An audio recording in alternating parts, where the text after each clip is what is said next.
Everyone, কেমন আছো সবাই? ঋষভ বাবার অন্নপ্রাশন থেকে বেরিয়ে আমরা চলে যাচ্ছিলাম দিদার বাড়ি। শুধু দিদার বাড়ি যাব না, এর পরেও আমরা আরও একটা জায়গায় যাব। চলো সেটাই তোমাদের সাথে শেয়ার করে নিই।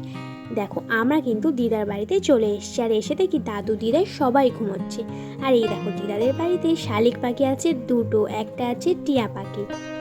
তারপর ওখানে কিছুক্ষণ থেকে আমরা চলে যাচ্ছিলাম মাসির বাড়ি। আর মাসির বাড়ির ভিডিওটা যারা দেখেছো তারা তো এই রাস্তাটা তো চেনোই, চারিদিকে শুধু মাঠ আর মাঠ।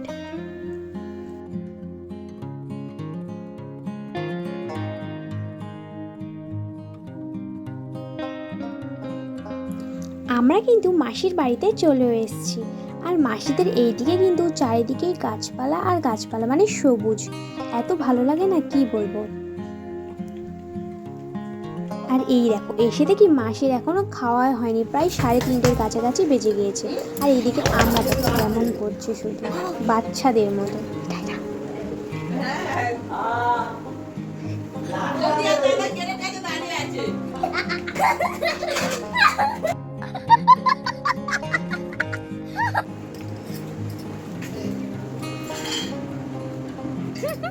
তুমি মাথায় ক্লিপ মেরেছো কেন? মেয়েদের মাথায় কি আছে? দাদা কি আছে? ফ্র্যাকচার হয়ে গেছে।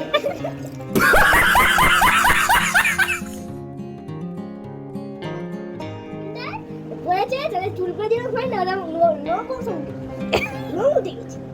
ও ভাই আর কি জানে। এরপর থেকে মাসি আর রাত্রেবেলা 10টার মধ্যে ঘরে ফিরবে, নাহলে ফিরতে বারণ করতে পার। তারপর থেকে 5 দিন ঘরে ঢুকতে দেবে। গেটে তালা চাবি দিয়ে দেবে।